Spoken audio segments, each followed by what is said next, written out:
Hello hi नमस्कार सत श्री अकाल। मैं हूँ आपकी एडुकेटर और मेंटर डॉक्टर काजल प्रियदर्शनी। तो कल के क्लासेस में बेटा हमने क्या पढ़ा था? हमने पढ़ा था कि डिजीज क्या होता है, इलनेस क्या होता है। डिजीज और इलनेस के बारे में जाने थे। कौन कौन से पॉजिटिव एजेंट है जो डिजीज कॉज करते हैं, और वो पॉजिटिव एजेंट से और क्या हो सकती हैं। डिजीज का डिफिनीशन, इलनेस की डिफिनेशन, ये सारी चीजें करके हम आगे की तरफ पढ़ेंगे आज के क्लास में। आज का जो बेटा क्लास है वो क्लास होने वाला है किस टॉपिक पे बोलेगा।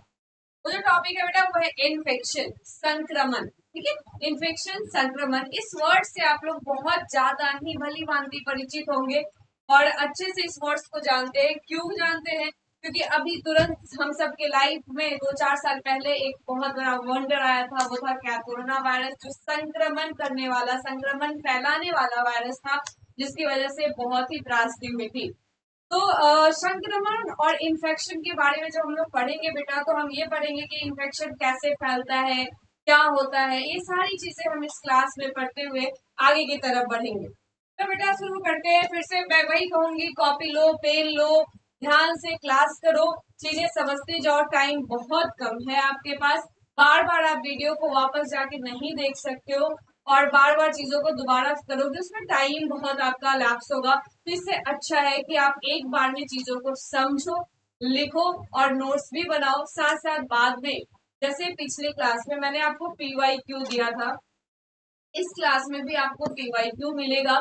पिछले जब भी पूछा गया क्वेश्चंस है उसको बैठ के लिखो, ताकि आपके ये भी होंगे, आपके प्रैक्टिस बनेंगे कि आंसर राइटिंग के प्रैक्टिस होंगे। तो चलो स्टार्ट करते हैं फिर से। बेटा अब देखो, संक्रमण क्या होता है। संक्रमण जो है, शरीर के ऊतकों या अंगों में रोगजनक सूक्ष्म जीव, रोगजनक सूक्ष्म जीव, बैक्टीरिया, वायरस, कवक या परजीवी के आक्रमण से, आक्रमण और गुणन को कहते हैं बेटा। मतलब क्या है? मैं मतलब यह है सूक्ष्म जीव के बारे में क्या होता है। सूक्ष्म जीव क्या है? सूक्ष्म जीव वो जीव है बेटा जो हमें खुली आंखों से नहीं दिखते हैं। इनको हम लोग बेटा माइक्रो ऑर्गेनिज्म भी बोलते हैं। माइक्रो ऑर्गेनिज्म भी बोलते हैं बेटा किसको? सूक्ष्म जीव को माइक्रो ऑर्गेनिज्म बोला जाता है। आगे आपको बताया जाएगा कि माइक्रो ऑर्गेनिज्म क्या है, कौन कौन से हैं, उनके शेप क्या है। मैं ये सारी चीजें बताऊंगी। बस आप थोड़ा सा पेशेंस के साथ क्लास करो, सारी चीजें समझ में आएंगी। तो बेटा क्या है? संक्रमण शरीर के ऊतकों या अंगों में रोगजनक सूक्ष्म जीव हो, जैसे कि आपका बैक्टीरिया हो गया, वायरस हो गया, कवक हो गया, परजीवी हो गया, प्रायण हो गया, के आक्रमण होता है। मतलब कि तुम्हारे क्या, ये सारे बैक्टीरिया, वायरस, कवक, परजीवी ये आक्रमण करते हैं शरीर को। ठीक है। अब आक्रमण की, इन्होंने अपना गुणक बढ़ाया। गुणक बढ़ाने का मतलब है इनकी संख्या बढ़ी। अब जब इनकी संख्या बढ़ी तो तुम्हारे बॉडी के अंदर इनसे लड़ने वाले जो इम्यूनाइजेशन है बेटा, जो तंत्र है जो इनसे लड़ाई कर रही है, अगर वो हार जाता है इनके गुणक से, तो डिजीज होते हैं, तो आप बीमार हो जाते हो। मतलब समझ में आया? संक्रमण में शरीर में सूक्ष्म जीव का प्रवेश होता है, साथ साथ उनके गुणक बढ़ते हैं। ठीक है। तो अगर उनकी गुणक बढ़ गए और आपकी बॉडी उसको रिस्पॉन्स उस अच्छे तरीके से नहीं कर पाई, लड़ नहीं पाई, तो आप बीमार हो जाते हैं। तो संक्रमण की पूरी प्रक्रिया यही है। फिर से रिपीट करते हैं। सूक्ष्म जीव शरीर में एंटर किए, ठीक है, उसके बाद उनकी संख्या गुणक होते गई, गुणक होते गई। गुणक होने पर क्या हुआ? आपका शरीर रिस्पॉन्स नहीं कर पाता है और आप बीमार हो जाते हैं। मतलब संक्रमण में सबसे बड़ा जो रोल है बेटा, वो रोल किसका है? सूक्ष्म जीवों, माइक्रो ऑर्गेनिज्म। अब ये जो माइक्रो ऑर्गेनिज्म है बेटा, वो बहुत सारे तरह के होते हैं। मैंने अभी बोला सूक्ष्म जीव, सूक्ष्म जीव वैसे जीव जो इतने सूक्ष्म है, जो आंखों से, नग्न आंखों से आपको नहीं दिख, जिसको देखने के लिए आपको माइक्रोस्कोप लगाना है। इतनी बात समझ में आई। तो सूक्ष्म जीव ही सारा रोल निभा रहा है आपके इन्फेक्शन में, आपके संक्रमण में बेटा। अब इसके टाइप्स है, अभी यहाँ जैसे लिखा हुआ है, बैक्टीरिया होता है, वायरस होता है, परजीवी होता है, प्रायन होता है, तो ये कवक होता है। यही सारी चीज शरीर में प्रवेश करके गुणक बनाते हैं, यही तो बेटा संक्रमण आता है। ये बात समझ में आई। देखो एक बात और ध्यान में रखो, अगर तुम चीजों को समझ जाओगे तो लिख लोगे, समझ रहे हो। अगर आप सोचोगे मैं बस लिखूं लिखूं लिखूं, तो वो चीजें आप वहां एग्जाम में लिख नहीं पाओगे। आपको चीजें समझ आनी चाहिए, आप समझो फिर आंसर राइटिंग करो। देखो एक एक बात लिख पाओगे, अपने से चीजों को सोच पाओगे, है ना, प्रोसेस कर पाओगे। चलिए नेक्स्ट देखते हैं क्या है बेटा। नेक्स्ट है कि कुछ विशेषताएं हैं। अब ये विशेषताएं क्या हैं? अब सूक्ष्म जीव जो है वो शरीर में इंटर कर रहा है, शरीर में आ रहा है, अपना गुणक बढ़ा रहा है बेटा, तो रोग जनक को शरीर में प्रवेश करना चाहिए। अब लो, संक्रमण फैलेगा कैसे अगर जब तक वो शरीर में प्रवेश नहीं करेगा, है ना? मान लो बैक्टीरिया है, वायरस है, ये है, कवक है, लेकिन वो शरीर के बाहर, वो शरीर के अंदर नहीं। तो शरीर के बाहर जब अंदर आएगा तो वो रोग जनक का काम करेगा। अभी मैंने कहा सूक्ष्म जीव शरीर के अंदर आएंगे, गुणक बढ़ाएंगे तो रोग उत्पन्न करेंगे। सेम लाइन लिखी हुई है ना। फिर आता है मेजबान, ये हो गया। फिर आता है मेजबान की सुरक्षा पर काबू पाना होगा। Very good. ये लाइन जो मैंने बोला कि आपके शरीर अगर अच्छी से रिस्पॉन्स नहीं कर पा रही, मतलब ये है कि जो सूक्ष्म जीव है और जो होस्ट है, अगर सूक्ष्म जीव होस्ट पे जाता है और शरीर इतनी अच्छी ह्यूमनाइज है कि वो उसको लड़के फाइट करके सारे माइक्रोब्स को डेड कर देता है, सारे सूक्ष्म जीव को मार देता है, फिर तो आप बीमार नहीं पड़ोगे। तो क्या है कि मेजबान के शरीर पर, मतलब जिनमें वो गए हैं, जिनमें वो प्रवेश किए हैं बेटा, उनके शरीर की सुरक्षा पर, यहाँ शरीर की सुरक्षा का क्या मतलब है बेटा, हमारे बॉडी के अंदर डब्ल्यूबीसी सेल्स है जो हमारे लिए फाइट करते हैं, तो उसको हराना होगा। जैसे हर राजा का अपना होता है ना, सेना होता है, हर राजा का अपना सेना होता है। अब मान लो मैं रानी हूँ, है ना, मैं रानी हूँ, मेरी अपनी एक सेना होगी बॉडी के अंदर, है ना, डब्ल्यूबीसी के सेना। डब्ल्यूबीसी की जो सेना है बेटा, वो फाइट करने के लिए एकदम हमेशा तैयार रहता है। बाहर से किसी भी माइक्रो ऑर्गेनिज्म का, मतलब किसी भी सूक्ष्म जीव का मेरे शरीर पे आक्रमण होगा, मेरे शरीर पे आक्रमण होगा तो फाइट कौन करेगा? डब्ल्यूबीसी। अब इस फाइट में दो चीजें होंगी, या तो मैं इतनी सक्षम हूँ, मतलब मेरी डाइट अच्छे है, मैं खाना अच्छे से खाती हूँ, मैं एक्सरसाइज करती हूँ, मैं बहुत अच्छा, मेरा इम्यूनाइजेशन है बेटा, बहुत अच्छी हेल्थ है, तो क्या होगा, मेरा डब्ल्यूबीसी फाइट करके माइक्रो ऑर्गेनिज्म को डेड कर देगा और फिर हम बच जाएंगे डिजीज से, इन्फेक्शन से। बट अगर कोई ऐसा पर्सन है जिसकी सेना बहुत कमजोर है ना, तो क्या होगा बेटा, सेना कमजोर है तो जीत किसकी होगी? जीत किसकी होगी? सूक्ष्म जीव की होगी। अब जब सूक्ष्म जीव की जीत होगी बेटा तो इन्फेक्शन होगा, रोगजनक है। तो क्या यहाँ पे इस लाइन का यही मतलब है, इस लाइन का बेटा यही मतलब है कि मेजबान की, मतलब होस्ट सेल पे आपको सुरक्षा पर काबू पाना होगा, मतलब उसकी जेल को तोड़ के उसमें जाना होगा, इन्फेक्शन तभी होगा। तीसरी जो पॉइंट है बेटा वो ये है कि स्थानीय स्तर पर ही रह सकता है या पूरे शरीर में फैल सकता है। या तो अभी पिछले क्लास में हमने आपको साइट के बारे में बताया था कि डिजीज या तो कोई एक साइट पे होगा या तो फिर जनरलाइज होगा। अगर आपको याद होगा तो लोकलाइज और जनरलाइज, स्थानीयकृत और जनरलाइज के बारे में हम पढ़े, है ना।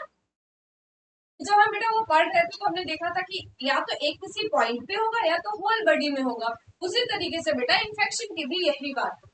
जैसे आप कभी सुने होंगे कि उसको यहाँ में उसको चेस्ट में इन्फेक्शन हो गया, है ना, उसको हार्ट में इन्फेक्शन हो गया, तो बेटा तब क्या होता है, आप एक लोकलाइज्ड जगह की बात कर रहे हो, चेस्ट इन्फेक्शन हो गया मतलब लोकलाइज चेस्ट इन्फेक्शन है ना उसको बेटा। बट कोई बोलता है उसको होल बॉडी में, उसको ब्लड इन्फेक्शन हो गया, मतलब होल बॉडी के सर्कुलेशन में बेटा इन्फेक्शन हो गया है ना, संक्रमण हो गया है। या तो आपको दो तरह की चीजें हुई, या तो फिर वो स्थानीयकृत है बेटा, या तो वो स्थानीयकृत। मैं एग्जाम्पल देते जाती हूँ, आप समझते जाओ ताकि आप जब लिख पाओ तो उस चीज को लिखो। अब आपको यहाँ लग रहा होगा कि एक ही लाइन है, स्थानीयकृत रह सकता है या फिर, लेकिन बेटा आप लिखने के लिए तो ये भी लिख सकते हो ना कि स्थानीयकृत स्तर पे होता है। जैसे कि हम मान लें कि किसी को चेस्ट इन्फेक्शन हुआ है जो स्थानीय रूप से, या फिर मैं मान लूं कि उसके पेट में इन्फेक्शन हुआ है। बट अगर मैं कहूँ कि उसके पूरे ब्लड में इन्फेक्शन है, पूरा ब्लड सर्कुलेशन में बेटा इन्फेक्शन है। तुमने किडनी संक्रमण के बारे में सुना होगा, तो किडनी संक्रमण किसमें आ जाएगा, स्थानीयकृत में आ जाएगा। ब्लड इन्फेक्शन बेटा किसमें आ जाएगा, जनरलाइज में आ जाएगा। तो ये चीजें बस एक एक पॉइंट को समझते जाना है, एक एक चीजों को समझते जाना है ना। संक्रमण क्या है ये मैंने देखा। संक्रमण कैसे होता है, किससे होता है बेटा, ये तुमने देखा कि संक्रमण माइक्रो सूक्ष्म जीवों से होता है, माइक्रो ऑर्गेनिज्म से होता है। फिर हमने क्या देखा बेटा कि उसकी क्या विशेषताएं हैं। इसमें 3 पॉइंट्स थी कि रोग जनक को शरीर में या तो प्रवेश करना होगा, या फिर मेजबान की सुरक्षा पे काबू पाना होगा, या फिर स्थानीय स्तर पे हो सकता है या फुल बॉडी में हो सकता है। यहाँ तक बातें क्लियर है। अब बेटा देखो इसका क्या है, संक्रमण के कारण क्या है, बहुत बार पूछा जाता है। आपको आंसर जब लॉन्ग क्वेश्चन आएंगे आपको लिखना होगा, इसलिए ध्यान से समझना सारी चीजें। फिर बेटा संक्रमण के क्या कारण है, पहला कारण जो यहाँ दिया हुआ है बेटा वो है रोग जनक सूक्ष्म जीव। अभी तो बात कर रहे हैं हम लोग सूक्ष्म जीव सूक्ष्म बारे में। रोग जनक सूक्ष्म जीव क्या हुए, सेम बात बेटा, जो रोग को उत्पन्न करता है, जो सूक्ष्म जीव, फिर से ध्यान दो, जो भी सूक्ष्म जीव रोग उत्पन्न करता है वो कहलाता है रोग जनक सूक्ष्म जीव। इतनी बातें समझ आई। अब इसमें ये बात तो आपको समझ में आ रही होगी कि रोग जनक है, रोग उत्पन्न कर रहा है, तो बेटा इसमें या बैक्टीरिया होंगे, वायरस होंगे, कवक होंगे, प्रोटोजोआ होंगे, यही होगा ना बेटा। ठीक है, तो इसमें बेटा जो सबसे पहला नाम है वो है जीवाणु। मतलब बेटा क्या है, बैक्टीरिया के बारे में बोलो, बैक्टीरिया के बारे में बात करें। बेटा बैक्टीरिया में क्या होता है कि एकल कोशिकीय, एक कोशिकीय प्रोकैरियोटिक्स है, एक कोशिकीय प्रोकैरियोटिक्स। आगे हम प्रोकैरियोटिक्स और यूकैरियोटिक्स के बारे में पढ़ेंगे, अच्छे से आपको बताया जाएगा क्योंकि ये सवाल पूछा जाता है। बट अभी यहाँ के लिए आप जानो, एकल कोशिकीय मतलब एक कोशिका वाला, मतलब सिंगल सेल, जिसमें जिन भी सूक्ष्म जीवों में एक कोशिका होता है बेटा, उसको एकल कोशिका सूक्ष्मजीव बोलेंगे, एक कोशिका प्रोटोजोआ। और इसकी तो जो नाम दिया गया है बेटा वो प्रोकैरियोटिक्स दिया। उदाहरण के लिए है कुछ आपके नाम, वो क्या है देखो, staphylococcus aureus, staphylococcus aureus, mycobacterium tuberculosis. इसकी चर्चा हम पिछले क्लास में भी कर चुके हैं बेटा कि माइक्रोबैक्टीरियम ट्यूबरक्लोसिस क्या है, क्या कॉज करता है, टीबी कॉज करता है ना बेटा, टीबी कॉज करता है। एस्टेरेचिया कोलाई, एस्टेरेचिया कोलाई ये बेटा कॉलरा कॉज करता है ना, कॉलरा कॉज करता है। तो ये कुछ बैक्टीरिया के बेटा नाम दिए गए हैं, आप याद कर लो। होता क्या है कि आपको अगर सब लोगों से अलग आंसर लिखना है ना, समझो बात को, कुछ तो अलग करना हो। आंसर तो सब लिख रहे हैं कि सूक्ष्म जीव जो है उस वो रोग जनक सूक्ष्म जीव मुख्य कारण होते हैं संक्रमण के। बट अगर आप उसके उदाहरण दोगे, कुछ अच्छे अच्छे एग्जाम्पल्स दोगे, तो मार्क्स गेनिंग यही पॉइंट होता है, और हमें तो मतलब मार्क्स गेनिंग है ना। चलो, तो बात कर रहे थे ये थी इन इन इन 3 पॉइंट्स को, इन 3 नाम को बेटा याद कर लेना है आपको, इन 3 नाम को याद कर लेना है, स्टेफाइलोकोकस ऑरियस, माइकोबैक्टीरियम ट्यूबरक्लोसिस और एस्टेरेचिया कोलाई। जो दूसरी है, अभी तो बैक्टीरिया की बेटा बात, दूसरी जो है वो है वायरस।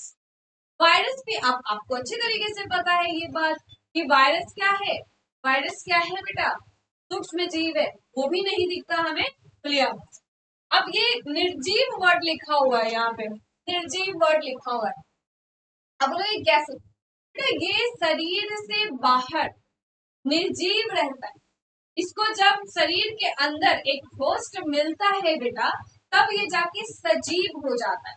ठीक है, तब ये जाके क्या हो जाएगा, सजीव हो जाएगा। तो ये वायरस जो होता है ये बाध्यकारी अंतर कोशिकीय परजीवी है। मान लो example, influenza virus, SRHS, Covid तो HIV। बेटा ये सब कुछ एग्जाम्पल्स हैं जो आपको याद रखने हैं। मतलब अगर आप वायरस लिखोगे तो हो सकता है कि आप 50 या 100 बच्चों में से 95 ले लो या 90 ले लो, ऐसे बच्चे होंगे जो एग्जाम्पल में सबसे पहला एग्जाम्पल बेटा कोरोना वायरस लिख के आएंगे, है ना। तो आपको 2-4 और याद करना उस 10 में आने के लिए, है ना, उससे थोड़ा अलग हटने, क्योंकि क्या इंपॉर्टेंट है, मार्क्स।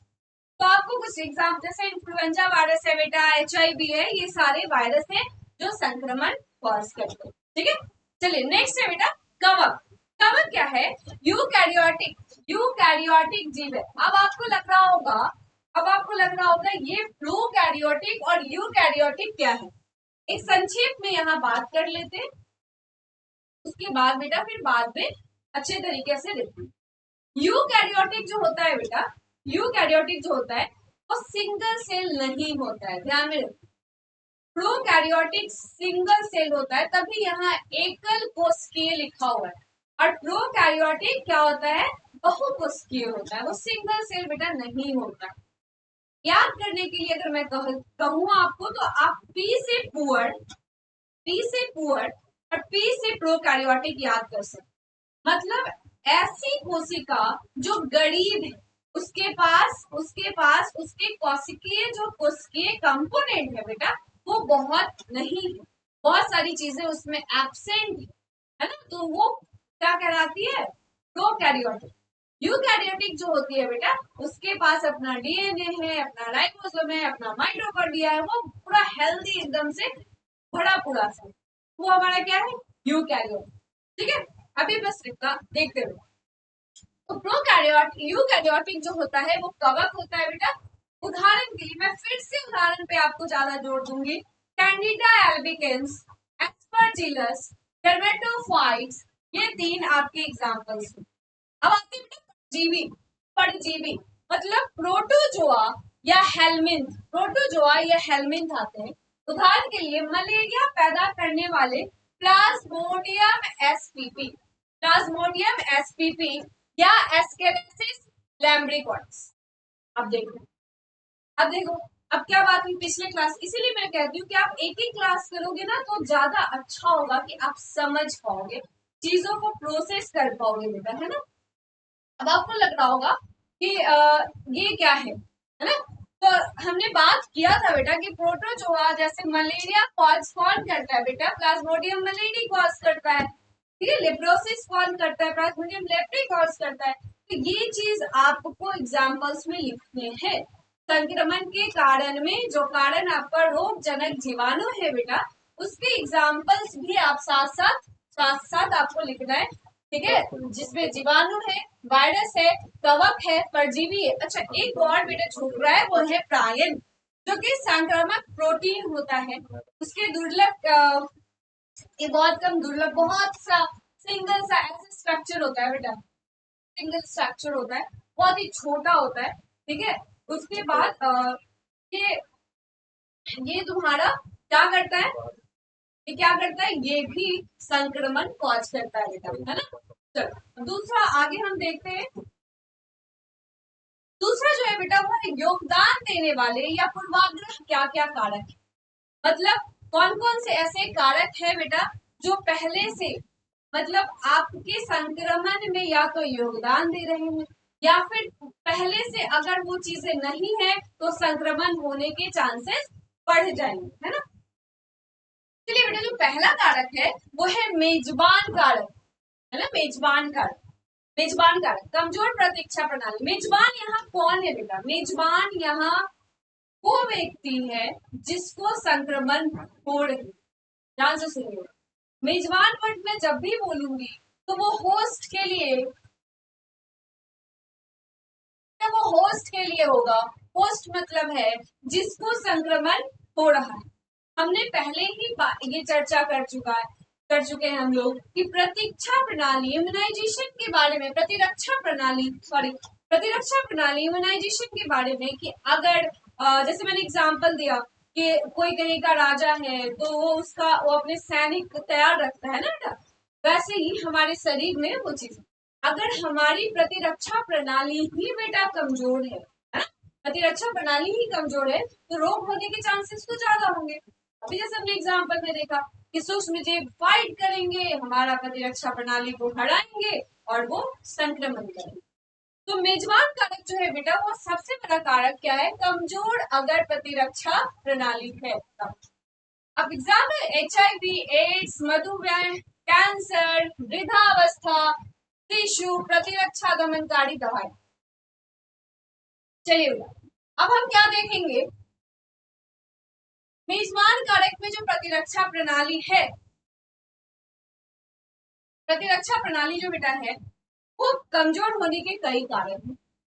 अगर आप हेल्थ से मतलब स्वास्थ्य के अनुसार कमजोर है ना, या फिर आपको कोई बीमारी हो रही है, या फिर आप कोई ऐसी दवा ले रहे हैं, है ना, या फिर मान लो कि आपको इनमें से कोई बीमारी हो, मधुमेह है, कैंसर है, या फिर बेटा वृद्धावस्था आ गया है, वृद्धावस्था में हमारी जो प्रतिरक्षा प्रणाली है वो कमजोर हो जाती है ना, या फिर अगर शिशु है उनमें संक्रमण होने की चांसेस बहुत बढ़ जाते हैं। तो आपको एक बात तो समझ में आई होगी कि इन लोगों में बेटा इन्फेक्शन होने की, संक्रमण होने के चांसेस बहुत ज्यादा बढ़ जाते। तो हमारा मेजबान कारक मतलब हमारा होस्ट इन सब चीजों में वो कमजोर पड़ जाता है और संक्रमण के चांसेस बहुत ज्यादा हो जाते हैं, संक्रमण का कारण बहुत ज्यादा। अगर आपको आंसर में ऐसे लिखना हो मेजबान कारक के बारे में या फिर कारण जिसकी वजह से संक्रमण हो रहा है, तो आप अलग अलग पॉइंट से लिख सकते हो। क्या लिख सकते हो, कैसे लिख सकते हो कि अगर कोई मेजबान हमारा कमजोर है, अगर कोई मेजबान को किसी तरह की बीमारी है, अगर किसी भी मेजबान को वो प्रतिरक्षा प्रणाली को प्रतिरक्षा दमनकारी ऐसी दवाएं ले रहा है, या फिर हमारा जो मेजबान है वो वृद्ध व्यक्ति है, या फिर हमारा मेजबान जो है वो शिशु है ना, तो इन लोगों में ऐसे ऐसे लोगों में संक्रमण होने के चांसेस बेटा बढ़ जाते, संक्रमण होने के बहुत ज्यादा चांसेस। ठीक है, फिर से मैं बोलूंगी क्यों है, क्योंकि हमारा प्रतिरक्षा प्रणाली कमजोर हो जाता है, तभी होता है। अब नेक्स्ट जो पॉइंट है बेटा वो है रोगजनक कारक। रोगजनक कारक जैसे उच्च विषाणुता, बहुत ही ज्यादा विषाणु वाली जगह, या विष उत्पन्न हो रहा हो, या प्रतिरक्षा प्रणाली से बचने की क्षमता हो, या एंटीबायोटिक प्रतिरोध हो बेटा, तो क्या होंगे, हमारे संक्रमण होने के चांसेस बहुत बढ़ जाएंगे। नेक्स्ट जो कारक है बेटा वो है पर्यावरणीय कारक। पर्यावरणीय कारक मतलब पर्यावरणीय कारक का क्या बात है, पर्यावरणीय कारक का मतलब हुआ बेटा कि आपके आसपास पर्यावरण में कुछ ऐसी चीजें हैं जिसकी वजह से आपका इम्यूनाइजेशन प्रतिरक्षा प्रणाली पे असर पड़ता है ना, या फिर सूक्ष्म जीवों की संख्या इतनी ज्यादा है तो उससे आपकी प्रतिरक्षा प्रणाली फाइट ही नहीं कर पा रही। समझ रहे हो बात, मतलब पर्यावरण से रिलेटेड भी कारक हो सकते, जैसे कुछ दिया हुआ है, मान लो कि खराब स्वच्छता, अनहाइजीन पर्सन, तो संक्रमण होने के चांसेस ज्यादा हो। मतलब आप ऐसे बाइक उड़ा के आए, जाके सीधा किचन में घुसे, खाना निकाले, खा लिया, है ना, या फिर बाहर से ऐसे घूम के आए, मार्केट से आए, तो कुछ भी ऐसे काम करके आए, खाना निकाला खाया, या फिर ऐसे हाथ नहीं धोया, इस तरह की जो चीजें हैं बेटा, वो अनहाइजीनिक जो चीजें हैं, जो खराब स्वच्छता वाले लोग हैं, इनमें संक्रमण होने के चांसेस बढ़ जाते हैं। नेक्स्ट जो बेटा भीड़ भाड़, बहुत पॉल्यूटेड एरिया में, बहुत भीड़ भाड़ वाली जगह है, तो वहां पे सूक्ष्म जीवों की संख्या बहुत ज्यादा होती है, उनकी गुणक बहुत होती है। अगर गुणक बहुत है गुणक बेटा बहुत ज्यादा है, तो आप समझो ना फिर क्या होगा, हमारे बॉडी पर उसका असर होगा, हमारा बॉडी कितना फाइट कर पाएगा, है ना। तो वो चीज है भीड़ भाड़ वाली जगह। दूसरी है बेटा दूषित पानी या भोजन। दूषित पानी या भोजन, खराब पानी पीने से, खराब खाना खाने से, सड़ा गला खाने से, इन सारी चीजों के असर इन्फेक्शन पे संक्रमण को, इससे संक्रमण जाम होने के चांसेस बहुत हो जाते हैं। अभी कुछ दिन पहले बेटा एक केस आया था जिसमें बहुत सारे लोग डेड हो गए थे ड्यू टू द पानी, गंदा पानी पीने की वजह से, है ना, साफ पानी नहीं मिला था, दूषित पानी होने की वजह से बहुत सारे लोगों की मृत्यु हो गई थी, है ना। तो दूषित पानी भी एक बहुत बड़ा कारण है, ठीक है।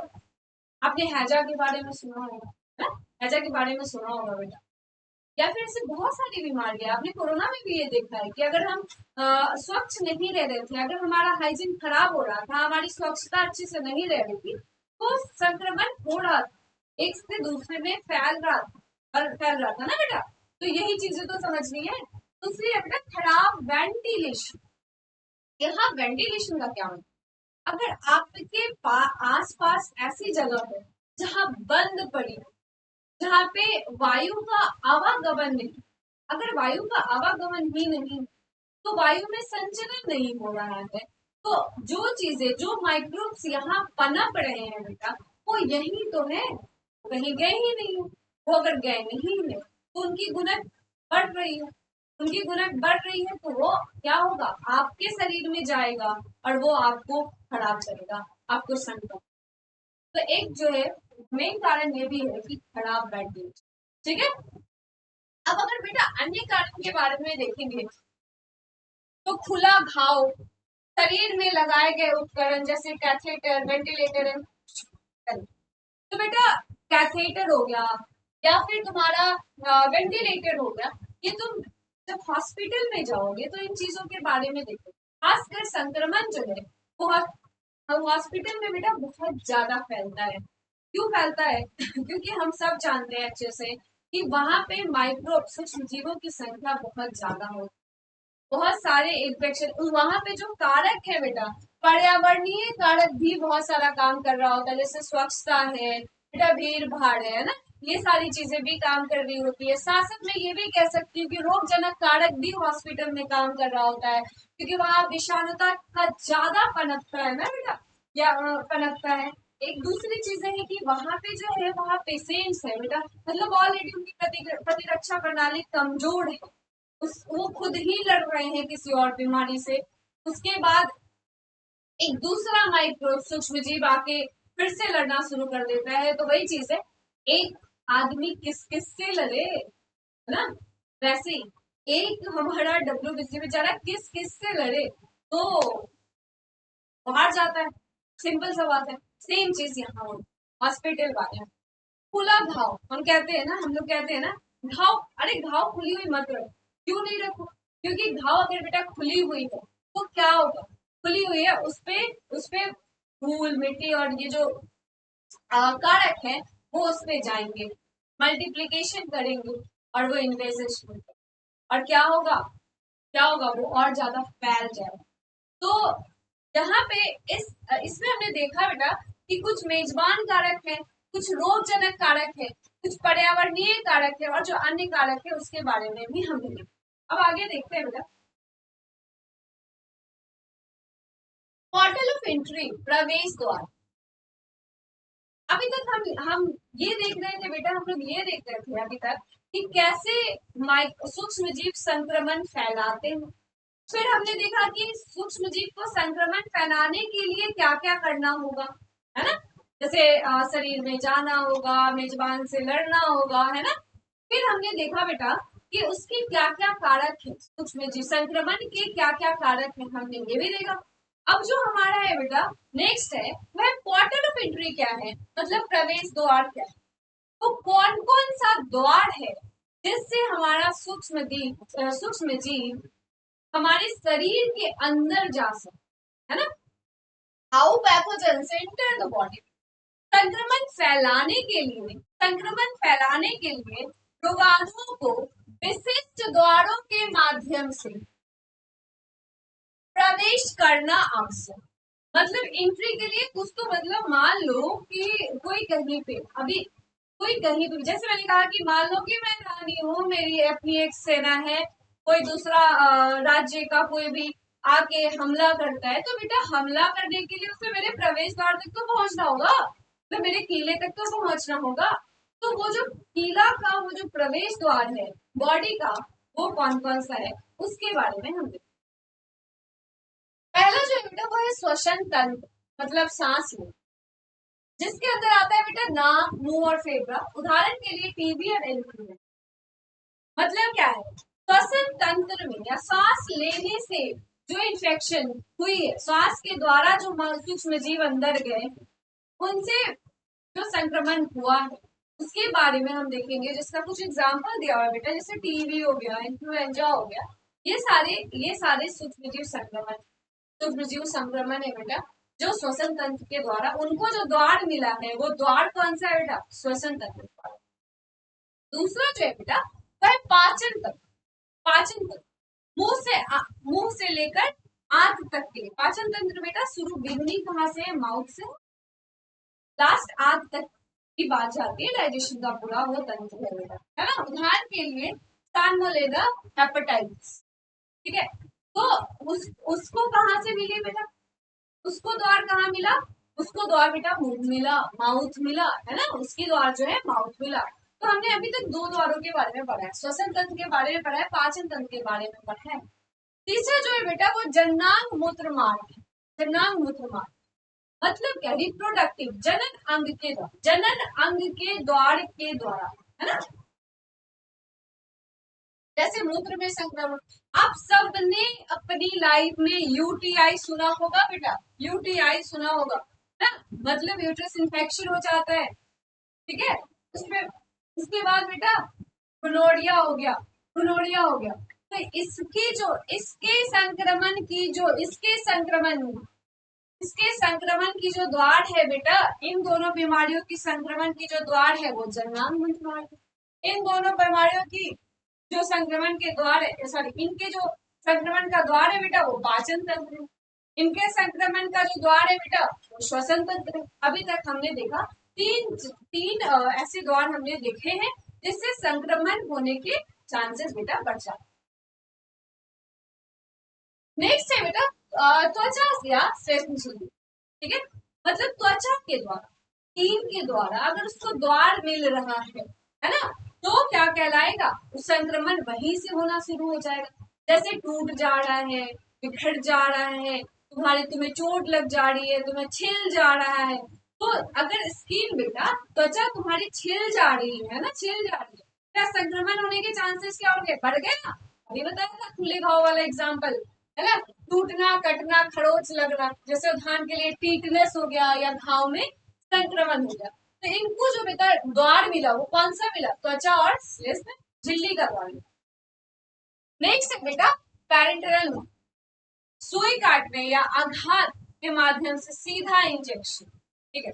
मान लो बेटा कि तुम काम ऐसे कर रहे हो, है ना, काम कर रहे हो, सुई ऐसे कोई भी सिल रही, लड़कियां कपड़ा सिल रही है या कुछ कर रही है, लड़के भी करते हैं आजकल, तो अगर कर रहे हो, टेलर भी है, बॉयज भी है, तो ऐसे कर रहे तो सुई लग गया बेटा, सुई लग गया, या फिर हॉस्पिटल गए हो, या तुम लोग कोर्स कर रहे हो, मैंने अभी जाओगे हॉस्पिटल में, तो बोला जाता है इंजेक्शन इन्फेक्टेड होते हैं, है ना, इंजेक्शन इन्फेक्टेड होते हैं, तो वो भी इंजेक्शन वो आघात करता है, पैरेंटल मार्ग, मतलब सीधा वो जा रहा है कहाँ, आपके ब्लड में, तो वो क्या करता है, संक्रमण कॉज करता है बेटा, है ना।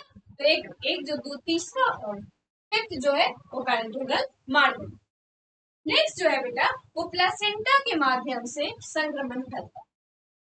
प्लेसेंटा के माध्यम से कैसे फैलता है, प्लेसेंटा क्या होता है, प्लेसेंटा आप लोग अच्छे से जानते हो क्या होता है, माँ से भ्रूण में, मतलब तुमने देखा होगा छोटे बच्ची की पिक्चर्स देखिए, सुंदर सुंदर सी खूबसूरत सी, कहा, माँ के अंदर यूट्रस में आपको एक लंबी सी बच्चे के नाभि से लेके ऐसे एक लाइन सी लंबी सी ऐसे एक रस्सी जैसी दिखी होगी, वही तो बेटा प्लेसेंटा है ना। अब भ्रूण में, मतलब जो बेबी जन्म नहीं लिया है, जो अभी बेबी अभी पल रहा है माँ के अंदर, उसमें भी तो इन्फेक्शन होगा, तो उसमें बेटा इन्फेक्शन कहाँ से होगा? वो जो इन्फेक्शन होगा बेटा वो किससे जाएगा? माँ के द्वारा जाएगा। ठीक है, समझ आया? माँ के द्वारा जाएगा। तो वहां के जो द्वार है बेटा वो कौन सी द्वार है? प्लेसेंटा है। प्लेसेंटा वहां की द्वार है बेटा। एग्जाम्पल के लिए मान लो कोई भी जन्मजात संतान। ठीक है, चलो नेक्स्ट देखते हैं विकास द्वार। अभी तक हमने पढ़ा कि पोर्टल ऑफ एंट्री क्या है, पोर्टल ऑफ एंट्री क्या है, संक्रमण के कैसे इन्वेजन करेगा, संक्रमण कैसे बॉडी में आएगा। अब बेटा हम आगे देखेंगे कि संक्रमण आगे मतलब निकास क्या है, संक्रमण निकास कैसी होगी। ठीक है, रोगाणु छिद्रों के माध्यम से शरीर से बाहर निकलते हैं जो आगे संचरण के लिए अनुमति। ठीक है, चलो नेक्स्ट देखते हैं श्वसन तंत्र, मतलब खांसना, छींकना, बात करना। एरोसेल, एरोजोल, एरोजोल मतलब जो तुम बात करते हो, छींकते हो या खांसते हो तो तुम्हारे जो मुंह से तुमको जो ड्रॉप आते हैं, एयर ड्रॉप आते हैं, वाटर ड्रॉप आते हैं बेटा, उससे संक्रमण फैलता है। एग्जाम्पल ऑलरेडी तुम लोग बहुत अच्छे से जानते हो, कोरोना में तुमने मास्क लगा के रखा था। क्यों लगा के रखा था? क्योंकि कोई बात करे तो उसकी एरोजोल जो है वो तुम तक ना पहुंचे, है ना, वो मास्क में ही वो छन जाए, वो एरोजन बच जाए, माइक्रोब्स नहीं रह जाए, है ना। तो छींकने खांसने के द्वारा मतलब श्वसन तंत्र से बेटा वो उसकी जो पोर्टल ऑफ एग्जिट है वो प्रवेश निकास द्वार जो है बेटा वो कहाँ से होगी? श्वसन तंत्र के द्वारा बाहर। दूसरी जो है बेटा वो है पाचन तंत्र, मतलब या तो मल से या फिर उल्टी के द्वारा। जैसे हैजा हो गया, नोडो वायरस हो गया, अभी मैंने हैजा का एग्जांपल लिया भी था ना, तो हैजा हो गया और नोडो वायरस। तीसरा जो बेटा है वो है जन्नान मूत्रवान, या तो मूत्र योनि स्राव या वीर्य के रूप में होगा, जिसमें गोनोरिया और HIV आता है बेटा। त्वचा और सूक्ष्म झिल्ली, घाव, श्राव, रक्त, हर्पिस और हर्पिस बेटा और MRS। ठीक है, अब आपको लग रहा होगा इसमें आपको देखो बीमारी के नाम भी दिए गए हैं बेटा, और आपको उसकी जो एग्जिट मार्ग है वो भी दी गई है। इस मार्ग से इसकी एग्जिट होगी जिसकी वजह से हो सकता है संक्रमण आगे फैले, है ना, संक्रमण आगे फैले। फिर बेटा त्वचा हो गया, घाव हो गया, जैसे तुम लोग खुद ये चीज, अरे पिंपल्स मत फोड़ो, या फिर अगर किसी को पिंपल्स हुआ है तो तुम उससे दूर रहते हो, ताकि ताकि क्या होगा, उसकी जो पिंपल्स की जो फ्लूइड है वो अगर दूसरे में लगेगा बेटा तो उनको भी होने के चांसेस है।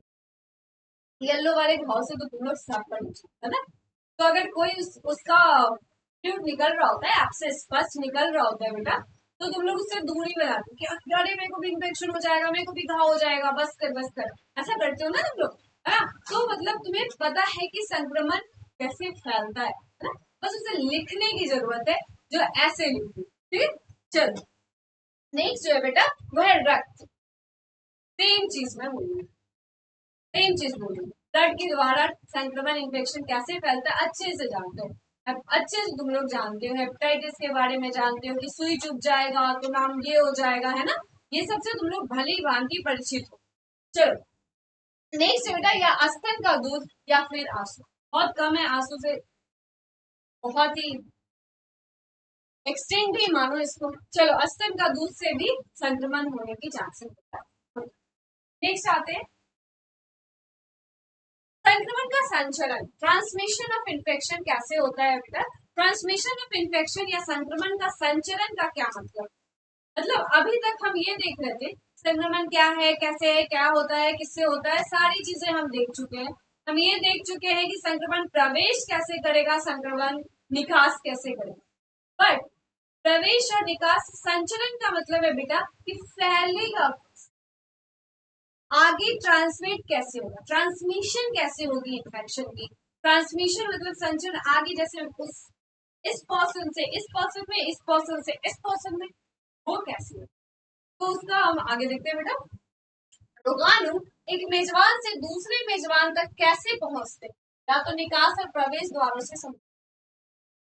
सिंपल सा बात, कोई अगर आक्रमण आएगा तो प्रवेश द्वार से आएगा, जाएगा तो निकास द्वार से जाएगा।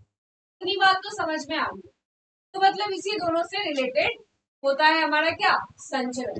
प्रवेश द्वार और निकास द्वार से संचरण का सारा लेना देना यही से, किसे किसे प्रवेश द्वार और निकास द्वार से ही संक्रमण का संचरण का सारा लेना। नेक्स्ट बेटा, या तो संचरण जो है वो प्रत्यक्ष संपर्क से होगा, मतलब बेटा डायरेक्ट कांटेक्ट हो सकता है, या फिर बेटा इनडायरेक्ट कांटेक्ट हो सकता है। या तो तुम्हारा प्रत्यक्ष संपर्क होगा या तो फिर अप्रत्यक्ष संपर्क। प्रत्यक्ष संपर्क क्या हुआ, प्रत्यक्ष संपर्क का मतलब होता है आमने सामने एकदम से क्लियर तुम प्रत्यक्ष रूप से डायरेक्ट रूप से एक दूसरे से संक्रमण हो रहा है, बीच में कुछ भी कोई भी तीसरा कुछ भी वैसा काम नहीं, तो वो प्रत्यक्ष कहलाता है। जैसे मान लो स्पर्श करना, छूने से, अभी मैंने पिंपल्स का एग्जांपल दिया, पस का एग्जांपल दिया, ये सारी चीजें छूने से, या फिर बेटा चुंबन करने से, या फिर बेटा यौन संपर्क से, है ना, एड्स वगैरह सब एग्जांपल जानते हो संक्रमण। दूसरा जो है बेटा वो है अप्रत्यक्ष, या तो तुम दूषित वस्तुएं ले रहे हो, खा रहे हो, हमने पढ़ा है ना बेटा पीछे क्या, दूषित पानी, दूषित भोजन संक्रमण का कारण, वो अप्रत्यक्ष कारक है बेटा। बूंदों और हवाओं के माध्यम से फैलने वाले श्वास, मतलब खांसी कर रहे हो, छींक रहे हो, तो जो एरोजल अभी बात हुई है, एरोजल निकल रहा है, बूंद पानी की बूंदे आ रही हैं, या उनसे जो संक्रमण हो रहा है बेटा, वो एक ट्रांसमिशन का कारण है। फिर आता है वाहन के माध्यम से, भोजन है, पानी है, रक्त है और दवाएं। फिर आता है वाहक जनित, या तो कीड़े हैं या जान। वाहक जनित का मतलब है जो संक्रमण कॉज करने में, जनन करने में, जनित करने में, प्रोसेस करने में होते यूज करते हैं। मतलब क्या, या तो तुम्हारे कीड़े मकोड़े हो सकते हैं, तुमने संक्रमण हुआ तुम्हें, या तो जानवर के माध्यम से, मतलब संक्रमित जानवर को, अगर मान लो किसी डॉग को या बिल्ली को, गाय को, किसी को भी बेटा अगर इन्फेक्शन हुआ है, आप उसको जा रहे हो ऐसे, डॉग को ऐसे हाथ कर कर रहे हो, है ना, तो क्या हो रहा है उससे, वो जो संक्रमित, वो जो सूक्ष्म जीव है, वो बेटा कहाँ जा रहा है, तुम्हारे बॉडी में, वो संक्रमण तुम्हें भी होने के चांसेस होते हैं। माता से बच्चे में संचरण का, तो संचरण के इतने, ट्रांसमिशन ऑफ संक्रमण, ट्रांसमिशन ऑफ बेटा इन्फेक्शन, या फिर संक्रमण का जो संचरण है बेटा, ये सवाल पूछे जाते हैं। इसमें आपको इतने सारे पॉइंट्स है, अप्रत्यक्ष, प्रत्यक्ष, अप्रत्यक्ष, बूंदों हवा, वाहन का माध्यम, वाहक जनित, या फिर माता से। एक बात हमेशा याद रखो, जो भी आंसर करोगे उदाहरण के साथ करोगे, एग्जाम्पल के साथ करोगे, जो भी यहाँ लिखी हुई है उदाहरण के साथ, तो आपको एक एक चीज बेटा समझते जाना है, समझते जाओ, सुनते जाओ, कहीं भी अगर ऐसा लगे तो वापस जाओ, फिर से देखो, फिर से सुनो, बट अच्छे से समझो, ताकि तुम आंसर कर पाओ। अगर यहाँ 2 बात लिखी है, 2 पॉइंट्स लिखी है, तो तुम 4 को प्रोसेस कर पाओ, है ना। चलो नेक्स्ट देखते हैं, नेक्स्ट है बेटा, अब अभी इतनी बातें हो रही हैं, किस चीज की बातें हो रही हैं, अभी इतनी सारी बातें हुई क्या, इतनी सारी बातें हुई सूक्ष्म जीव के बारे में, कि ऐसे संक्रमण होता है, वैसे संक्रमण होता है, सूक्ष्म जीव ऐसे करते हैं, जीवाणु ये होता है ना, ये इतनी सारी बातें, तो क्या ये नहीं लगता कि ये पढ़ा जाए कि सूक्ष्म जीव क्या है ना। तो फिर हम आगे प्रोसीड करते हैं सूक्ष्म जीव पे। फिर सूक्ष्म जीव क्या है, ऑलरेडी हम बता चुके हैं, अभी भी बता रहे, सूक्ष्म बहुत छोटा जीव, मतलब जीवाणु, जीव, ठीक है, ऐसे जीव बेटा जो बहुत छोटे हैं, जो हमें नग्न आंखों से दिखते ही नहीं है, वो क्या कहलाते हैं बेटा, सूक्ष्म जीव कहलाते, वो सूक्ष्म जीव कहलाते। इंग्लिश में बेटा उनको माइक्रोब्स कहा जाता है, क्या कहा जाता है, माइक्रोब्स कहा जाता है। चलो आइए देखते बेटा, सूक्ष्म जीव सूक्ष्म सजीव जीव होते हैं जिन्हें नग्न आंखों से या नग्न आंखों से नहीं देखा जाता, वे लगभग हर जगह मौजूद होते हैं, मिट्टी में है, पानी में है, हवा में है, मानव शरीर में है, चरम वातावरण। चरम वातावरण का मतलब बहुत गर्म से गर्म, ठंडा से ठंडा, हर जगह प्रेजेंट है ना। पिछले क्लास मैंने बोला था ऐसा मत मान लेना भगवान है, ठीक है, क्योंकि ये क्या पास कर रहा है बेटा, कॉज क्या कर रहा है, इन्फेक्शन, संक्रमण, है ना। तो ये नहीं करता है, बस इसको छोड़ के बाकी सब सोच लो, ठीक है। तुम यहाँ भी, तुम वहां भी, तुम यहाँ भी, है ना। चलो, तो बेटा सूक्ष्म जीव हमारे इतने छोटे जीव हैं, इतने छोटे जीव हैं जो नग्न आंखों से नहीं दिखते, एकदम नहीं दिखते हैं। उनको देखने के लिए माइक्रोस्कोप की जरूरत। इनमें से अधिकतर लाभकारी होते हैं, ठीक है, जैसे पाचन में, भोजन में या उत्पादन में या ऑक्सीजन प्रदान करने में हेल्प कर, मदद कर। तो आपको इतनी बात समझ में आई कि सूक्ष्म जीव सिर्फ खराब नहीं है, सिर्फ टॉक्सिक नहीं है तुम्हारे डैश डैश की तरह, है ना। तो यह क्या है, ये अच्छे भी है और खराब भी है। अब आप लोगों के मन में चल रहा होगा कि मैम वो भी अच्छा भी है और खराब भी है ना। चलो ठीक है, कोई नहीं, आगे बढ़ते हैं। बेटा सूक्ष्म जीव की कुछ विशेषताएं हैं, है ना। विशेषताएं, वो तुम्हारी भी विशेषताएं, हमारी भी विशेषताएं, इसी तरह इनकी भी विशेषताएं। अब इनकी क्या विशेषताएं हैं बेटा, पहले तो ये जान लो, सूक्ष्म जीवों का जो अध्ययन होता है उसे सूक्ष्म जीव विज्ञान कहते हैं। सूक्ष्म जीव विज्ञान कहते हैं बेटा। जिस विज्ञान में सूक्ष्म जीव के बारे में पढ़ना है वो विज्ञान सूक्ष्म जीव विज्ञान कहलाता है, बहुत ही सरल शब्दों में, ठीक है। चलो आगे देखते हैं विशेषताएं क्या है। आकार जो होती है बेटा सूक्ष्म जीवों की, वो 0.1 माइक्रोमीटर से 100 माइक्रोमीटर तक होता है, अत्यंत छोटा होता है।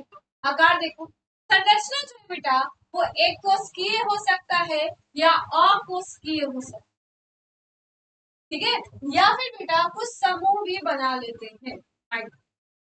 प्रजनन कैसी होगी उनकी बेटा, प्रजनन कृत्रिम होगा, द्विधारी विखंडन होगा, मुकुलन कर सकते हैं, बीजाणु निर्माण कर सकते हैं, या बेटा 20 मिनट में 2 गुना भी हो सकते हैं। तो माइक्रोब्स के प्रजनन बेटा बहुत तीव्र होते हैं। तभी तो हमने बात किया कि माइक्रोब्स मतलब सूक्ष्म जीव जब हमारे शरीर में जाते हैं जल्दी जल्दी इतना गुणक बनाना शुरू करते हैं ना बेटा। गुणक बनाने का मतलब ही तो प्रजनन है, बहुत जल्दी इनकी जो प्रजनन होती है वो बहुत तीव्र होती है। उसके बाद बेटा ये स्वपोषी हो सकते हैं या परपोषी हो सकते हैं। यहाँ दो वर्ड आए, स्वपोषी और परपोषी। जो खुद से खाना बनाए, अब बोलोगे ये प्लांट थोड़ी है ना?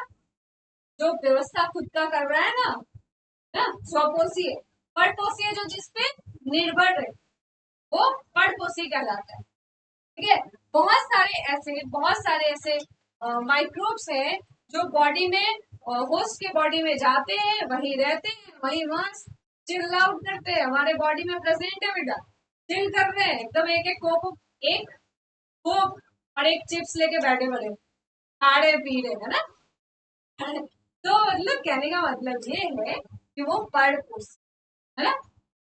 चलो, जैसा क्या है बेटा, अनुकूलन क्षमता, अत्यधिक कठिन परिस्थितियों में भी रहे, हैबिटेट्स का बात करें तो बहुत अत्यधिक कठिन परिस्थिति में भी रहते हैं। तो अभी आगे आप लोग पढ़ोगे आर्की बैक्टीरिया के बारे में, तो एक्सट्रीम से एक्सट्रीम कंडीशन में जिंदा है, टाइगर जिंदा है वाला इसका बात है उसका, एक्सट्रीम कंडीशन में जिंदा है वो, और एकदम ठंडा से ठंडा और गर्म से गर्म, मतलब वो ज्वालामुखी की गर्मी भी सह सकता है और हिमालय की ठंडक भी पसंद है ना। तो फिर सोचो, सोचो बेटा कि उसकी अनुकूलन क्षमता कितनी होगी। चलो नेक्स्ट क्या है बेटा, अनुवांशिक सामग्री, डीएनए आरएनए सारी चीजों में भी होता है, जेनेटिक। चलो, सूक्ष्म जीवों का अगर वर्गीकरण का बात करें बेटा, तो दो तरीके से हम सूक्ष्म जीवों का वर्गीकरण कर सकते हैं। पहला है बेटा कोशिकीय बनाम अकोशिकीय, दूसरा है बेटा वर्गीकरणात्मक और वर्गीकरण, टेक्सोनोमिक क्लासिफिकेशन, जो दिया किसने था, कार्ल वोइस ने दिया। कार्ल लोइस ने बेटा टैक्सोनॉमिक क्लासिफिकेशन किया था। अगर आगे डोमेन्स की बात करें बेटा कि कौन कौन सी ऐसी चीजें हैं, कौन कौन सी ऐसा सूक्ष्म जीव है जिनके बारे में आपको जानना है, वो बेटा जीवाणु आते हैं जिसमें प्रोकैरियोटिक है, कुछ आर्की बैक्टीरिया आते हैं जिनके बारे में अभी हमने कहा ना, तो उसे ज्वालामुखी भी पसंद है, उसे हिमालय भी पसंद है, वही है हमारे आर्की बैक्टीरिया। फिर हमारे कुछ यू बैक्टीरिया आते हैं बेटा, यूकैरियोटिक सूक्ष्म जीव, इसमें कवक है, प्रोटोजोआ है, शैवाल है। फिर अकोशिकीय सूक्ष्म जीव आते हैं बेटा, कुछ अकोशिकीय जीव आते हैं, ए सेलुलर माइक्रो ऑर्गेनिज्म बेटा, इसमें आता है आपका वायरस है, वायरॉइड है, पीएन बोला बताए कि बहुत छोटे होते हैं बेटा, बहुत छोटे, लेकिन इनको किसी भी डोमेन में नहीं रखा गया है। ये तीनों आते हैं बेटा डोमेन के अंदर। अब बेटा अभी वही वही चीज माइक्रो ऑर्गेनिज्म को हमने डिवाइड किया था, है ना। तो प्रोकैरियोटिक जो कोशिकीय है और कौन कोशिकीय है कौन अकोशिकीय है, इसके बारे में थोड़ा सा हम जाने। पीछे की क्लासों में, पीछे के अभी वाली क्लास में हमने बात किया था कि आगे हम प्रोकैरियोटिक और यूकैरियोटिक के बारे में। प्रोकैरियोटिक और यूकैरियोटिक बेटा सामान्य तौर पे पूछा जाने वाला, बहुत ही बार पूछा जाने वाला सवाल, जो कोई भी आपको ऐसे भी पूछ देता है, एग्जाम्स में भी आते हैं और एमसीक्यूज में भी आते हैं, तो इसमें थोड़ा सा आप गौर कीजिए। जैसे बेटा प्रोकैरियोटिक सूक्ष्म जीव जो है आते हैं तुम्हारे बैक्टीरिया और आर्की बैक्टीरिया, ठीक है।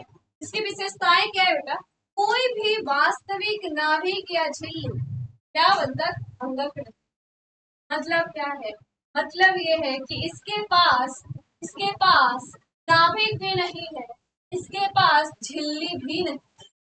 समझ आई बेटा, समझ आई, इसके पास न नाभिक है न झिल्ली, इसके पास बस एक गोलाकार गुणसूत्र है, क्रोमोसोम है बेटा। और कोशिका भित्ति बैक्टीरिया में पेप्टिडोग्लाइकन्स के बने होते हैं बेटा, याद रखनी है, ये चीजें याद करने वाली है। बैक्टीरिया की जो कोशिका भित्ति है बेटा, सेल मेम्ब्रेन, वो पेप्टिडोग्लाइकन की बनी हुई, ठीक है। और आर्कियो में जो सेल मेम्ब्रेन है बेटा, वो स्यूडोम्यूरिन, वो स्यूडोम्यूरिन है बेटा। और ये क्या करते हैं, ये द्विआधारी विखंडन करते हैं, बाइनरी फ्यूजन, बाइनरी फ्यूजन, द्विआधारी विखंडन द्वारा अपना प्रजनन करते हैं, मतलब इनका ऑफस्प्रिंग प्रजनन जो है। अब 3-4 पॉइंट्स आया, याद करने के लिए मैंने पहले ही कहा है बेटा कि प्रोकैरियोटिक इंग्लिश में भी इसको प्रोकैरियोटिक ही लिखते हैं, प्रोकैरियोटिक। अब ये शुरू किससे होता है, पी से, तो याद करने के लिए पुअर, जो पुअर सेल है बेटा, जो पुअर सेल है, गरीब सेल है, इसके पास कोशिका अपनी झिल्ली नहीं है, नाभिक नहीं है, एकल मात्र गुणसूत्र है इसके पास, वो प्रोकैरियोटिक पुअर सेल या प्रोकैरियोटिक सेल, प्रोकैरियोटिक कोशिका था, ठीक है बेटा। सूक्ष्म इनकी जो ऐसे सूक्ष्म जीव जिनमें प्रोकैरियोटिक कोशिका है, ये सूक्ष्म जीव जो है बेटा, वो अपना विखंडन, अपना प्रजनन कैसे करते हैं, तो द्विआधारी विखंडन के द्वारा प्रजनन करते हैं, बाइनरी फ्यूजन इसको। जीवाणु का अगर वर्गीकरण की बात करें बेटा, जीवाणु मतलब बैक्टीरिया का वर्गीकरण का अगर बात करें, तो इनके जो आकार होते हैं बेटा, उनके जो आकार होते हैं वो कोकाई बोलते हैं इसको बेटा, कोकाई होता है, बैसिलस होता है, स्पाइरेला होता है और विब्रियो होता है। मतलब कुछ ऐसे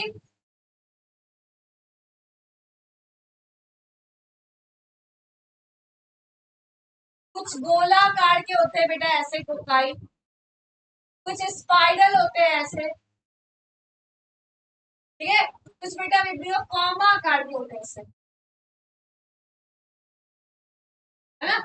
तो आपको क्या हुआ बेटा, आपको जो बैक्टीरिया जो सूक्ष्म जीव है बेटा, जीवाणु जो है, जीवाणु जो सूक्ष्म जीव है, उनके आकार में आपको अंतर दिखेगा।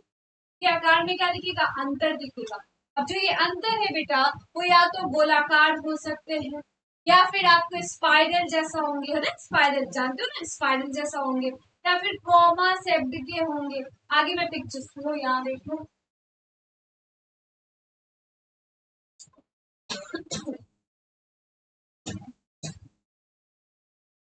बेटा देखो, ये कॉकस है, ये कॉकस है बेटा, है ना, कॉकस है मतलब गोलाकार है।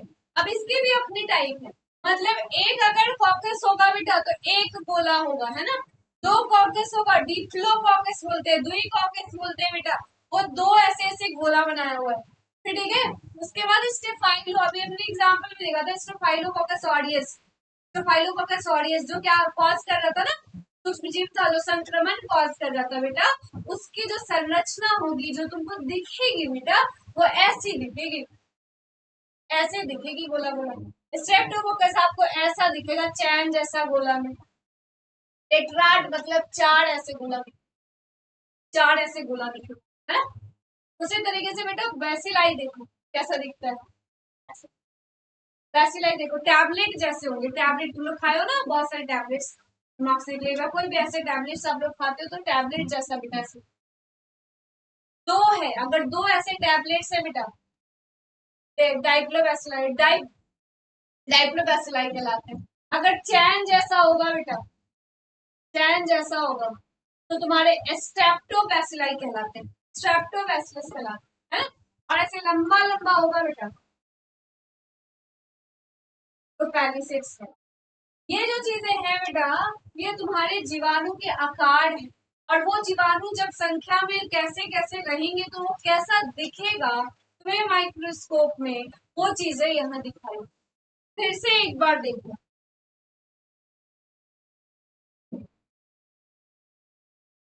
फिर से देखो,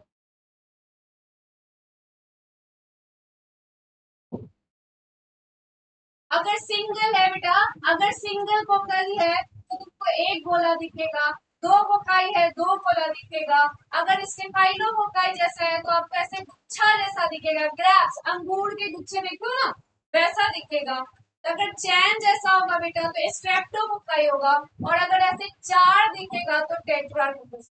एक बात याद रखो, अगर तुमसे परीक्षा में सवाल आता है जीवाणु से आकार के बारे में, जीवाणु के बारे में या प्रोकैरियोट के बारे में, इस तरह के कोई भी सवाल आते हैं बेटा, अगर तुम डायग्रामेटिकली इस तरीके से दिखाओगे तुम्हारे मार्क्स बढ़ेंगे, बढ़ेंगे। हमेशा डायग्राम बहुत हेल्प करता है मार्क्स गेन करने में, ये बात याद रखो। परीक्षा में यही तो चाहिए, और क्या चाहिए, ठीक है।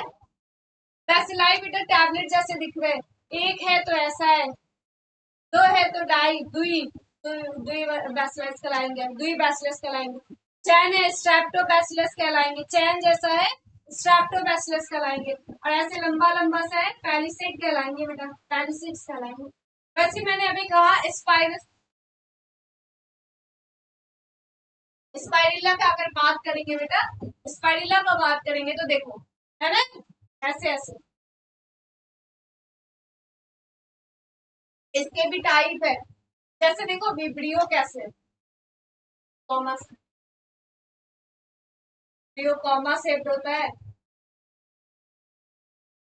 स्पाइरलम देखो कैसे, स्पाइरोचेट्स आएगा तुम्हारी लाइफ में ये वर्ड्स, देखो ऐसे चैन जैसा है ऐसा, ठीक है। तो ये चीजें फिलामेंटस देखो फिलामेंट की तरह है, ऐसे फिलामेंट की तरह है बेटा, ये सारी चीजें। अब ये जो है, ये जो बेटा, ये जो डायग्राम है बेटा, ये ऐसे कल्चर मीडिया होता है जिसमें आपको देखना होता है, आप जब माइक्रोबायोलॉजी पढ़ोगे जब जानोगे तब इसको जानोगे। कल्चर मीडिया में जब हम ग्रो करते हैं माइक्रोब्स को तो ऐसे दिखते हैं बेटा, इसमें आप देख।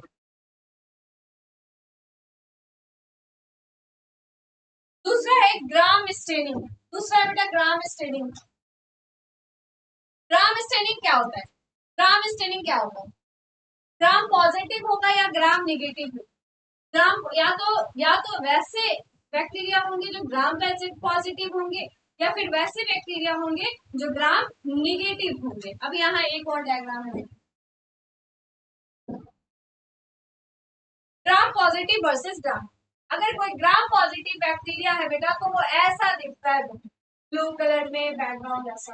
अगर ग्राम निगेटिव बैक्टीरिया है बेटा तो वो ऐसा दिखता है आपको, रेड कलर में background. Gram positive and gram negative क्या है, एक स्टेनिंग है, एक स्टेनिंग है। Gram positive gram negative staining जैसी होती है, जिसमें पॉजिटिव बैक्टीरिया और नेगेटिव बैक्टीरिया को ग्रो कराते हैं, हम देखते हैं कि पॉजिटिव या नेगेटिव। ऑक्सीजन की आवश्यकता मतलब, ऑक्सीजन की आवश्यकता मतलब या तो उन्हें ऑक्सीजन चाहिए होगा या तो उन्हें ऑक्सीजन नहीं चाहिए होगा, वो एक्सट्रीम कंडीशन में जी रहे हैं, मतलब एरोबिक होंगे, एनारोबिक होंगे या फिर फैकल्टेटिव होंगे, फैकल्टेटिव होंगे। अब क्या है, एरोबिक का मतलब होता है जिन्हें ऑक्सीजन बेटा चाहिए, जिन्हें ऑक्सीजन चाहिए वो एरोबिक होते हैं, जिन्हें ऑक्सीजन चाहिए, ऑक्सीजन नीडेड है, ऑक्सीजन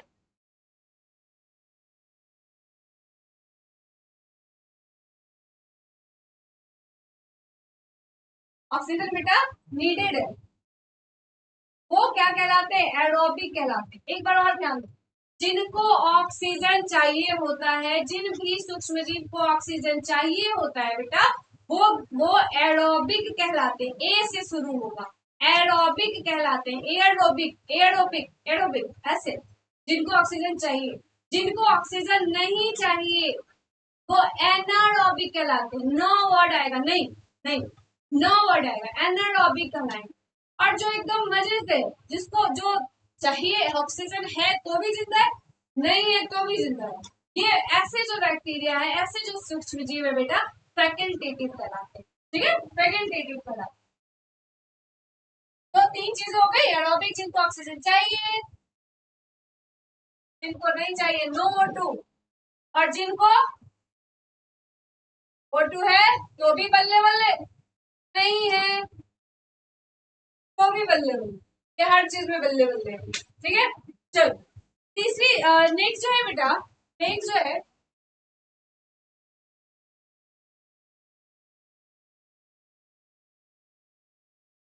नेक्स्ट है बेटा आर्किया का उदाहरण अगर हम देखें तो मेथोजेन, फेलोफाइट्स। आर्किया क्या है, वही बेटा वही आर्की बैक्टीरिया है, वही वाली आर्की बैक्टीरिया जिसकी हम बात कर रहे थे, जो एक्सट्रीम कंडीशन में गर्म से गर्म और ठंडा से ठंडा जगह पे रहता है, उसको कोई फर्क नहीं पड़ता है ना, यही वाली आर्की बैक्टीरिया है, मस्त चिल आउट पर्सन है ये। ठीक है, जिसके जिसके जो उदाहरण है बेटा वो आते हैं मेथो, मेथोनोजेन से, मेथोनोजेन,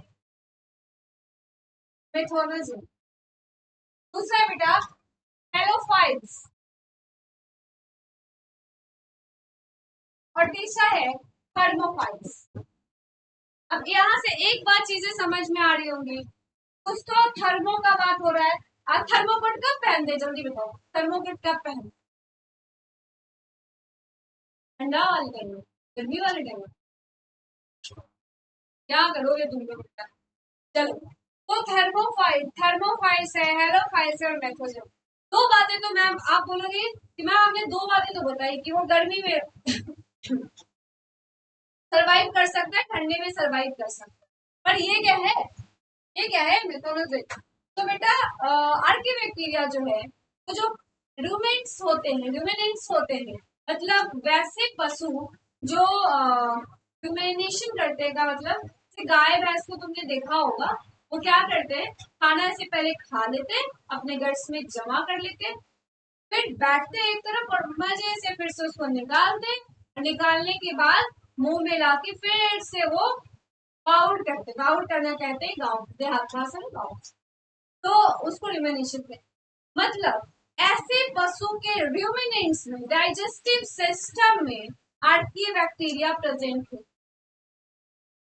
ऐसे पशु के डाइजेस्टिव सिस्टम में आर्की बैक्टीरिया प्रेजेंट है, मतलब ल्यूमिनेंट्स में आर्की बैक्टीरिया बेटा प्रेजेंट होता है।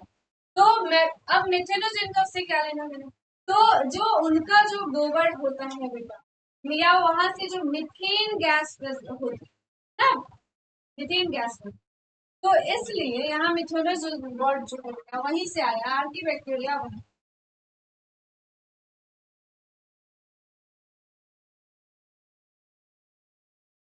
नेक्स्ट है बेटा यूकैरियोटिक सूक्ष्मजीव क्या है। यूकैरियोटिक सूक्ष्मजीव मैंने बोला प्रोकैरियोटिक पुअर सेल थी, यूकैरियोटिक पुअर नहीं है, इसके पास अपना केंद्रक है बेटा और अपना अंग। ये एकदम धनी मनी रिच पर्सन है ना, अच्छे फैमिली से बिलोंग करता हुआ पर्सन है बेटा ये, है ना, तो यूकैरियोटिक है ये। जो अच्छे फैमिली से बिलोंग करते हैं, जैसे पुअर, याद करने के लिए चीजें बता रही हूँ लेव वर्ड में। वो अभी जैसे हमने कहा कि पुअर फैमिली से तो प्रोकैरियोटिक याद कर सकते, वैसे यूकैरियोटिक जो जो बहुत रिच होते हैं, उनमें यू वाला जो वर्ड है, तुम करो, तुम ये करो, तुम वो ज्यादा आने की चांसेस होते हैं बेटा।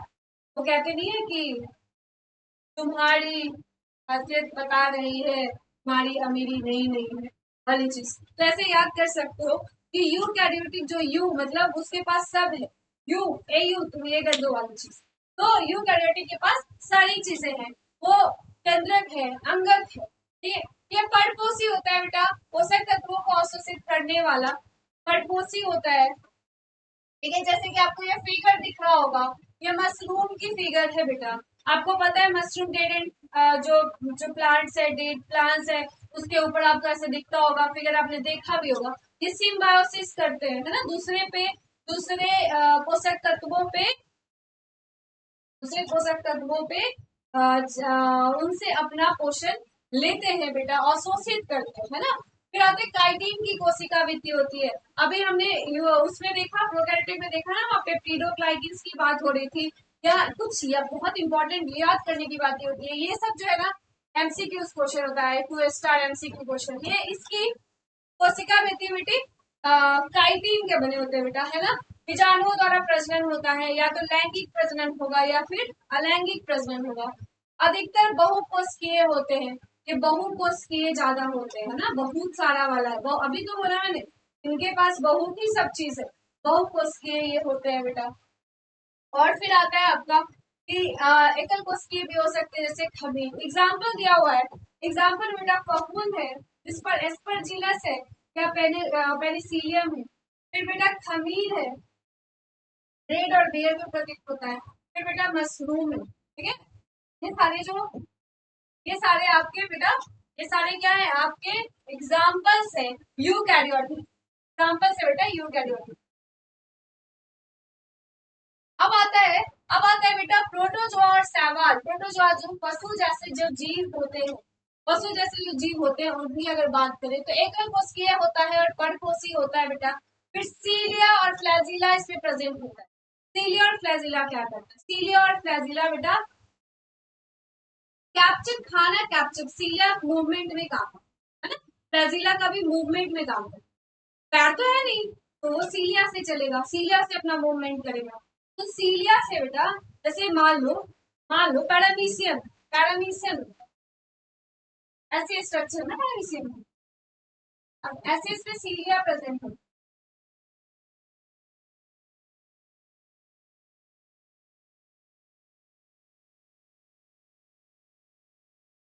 मान लो ये बेटा पैरामीशियम, अब ये जो स्ट्रक्चर बेटा ये सीलिया कहलाती है।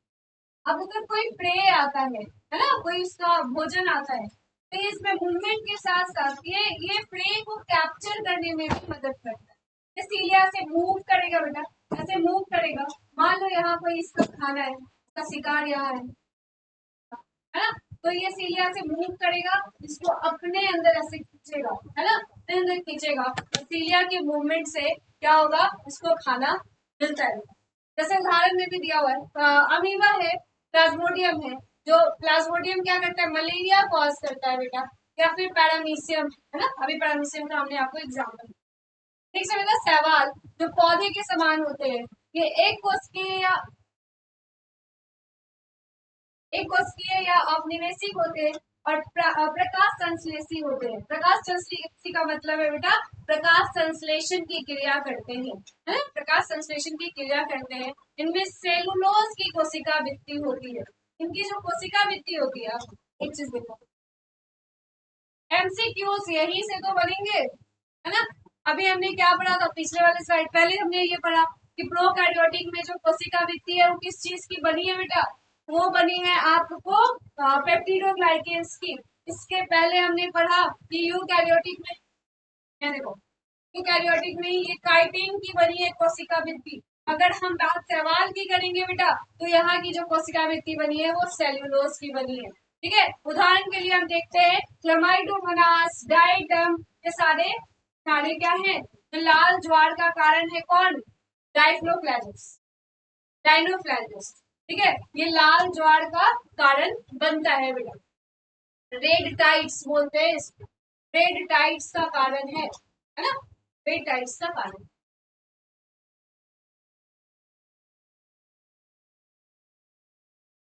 अब आते अकोशिकीय सूक्ष्मजीव, जो उनकी विशेषता है अकोशिकीय सूक्ष्मजीव मतलब वायरस। वायरस क्या होता है, अकोशिकीय होता है बेटा, है ना। इनकी विशेषताएं क्या है, ये वास्तव में जीवित नहीं होते हैं, ये वास्तव में जीवित नहीं होते हैं। अगर इनको कोई होस्ट या मेजबान सेल मिलता है, मेजबान मिलता है, तब ये जीवित रूप में होते हैं। इनमें प्रोटीन की परत होती है जिसको कैप्सिड से घिरा होता है ये, और इनकी न्यूक्लिक एसिड होती है। वायरस में बेटा डीएनए और आरएनए दोनों प्रेजेंट होता है। अब वायरस का जो लेयर होता है उनको लिपिड बना होता है बेटा, जैसे वायरस का ये स्ट्रक्चर है, के ऊपर एक लिपिड की लेयर होती है बेटा। तो सबसे सूक्ष्म जीव होता है, सबसे सूक्ष्म जीव होता है। संक्रमण का बहुत बड़ा कारण वायरस और बैक्टीरिया बेटा, हमने दोनों ही अभी देखा है, पूरी तरीके से हमने बैक्टीरिया को, जीवाणु को पढ़ा है और वायरस को पढ़ा है। कि वायरस पे एग्जाम्पल्स के बारे में मैं बार बार बोलूंगी कि अगर आपसे वायरस पूछा जाता है या एग्जाम्पल्स पूछे जाते हैं अभी के समय में, पहला उदाहरण आपको कोरोना वायरस नहीं लिखना है। अगर आप 100 में से 90 वाले बच्चों में आना चाहते हो, आप पहला उदाहरण कोरोना वायरस लिख सकते हो। अगर आपको चाहिए मार्क्स गेनिंग, क्योंकि ये बहुत इजी है, सबके दिमाग में पहला वही आएगा सर, तो इसलिए मैंने एग्जाम्पल्स आपको ज्यादा दे रखा है। आप इन्फ्लुएंजा लिखो ना भाई, आप HIV लिखो, आप सार्स कोविड लिखो, है ना, आप ऐसी चीजें लिखो, HIV लिख दो। तो ये सारी एग्जाम्पल्स आपको इस क्लास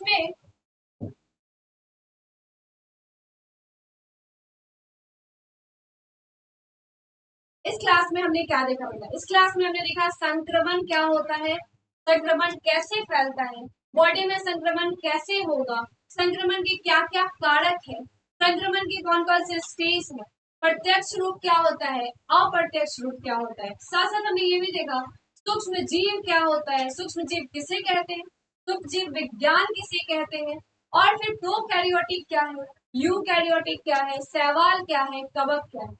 जरूरत किस चीज की है बेटा, जरूरत ये है कि जिस तरीके से क्लास के पहले मैंने बोला था कॉपी पे लेके बैठो, पढ़ो, समझो और आंसर राइटिंग करो, है ना, मैंने कहा था अभी आपको।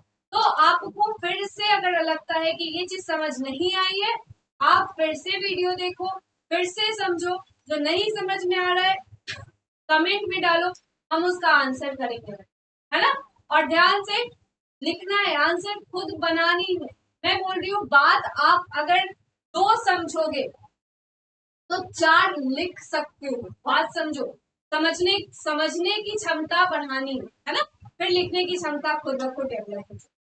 चलो आगे की क्लास में हम आगे की चीजें पढ़ेंगे, अंतर विकास क्या है, अंतर विकास अवधि क्या होती है, ये सारी चीजों को हम पढ़ेंगे। तब तक के लिए राधे राधे।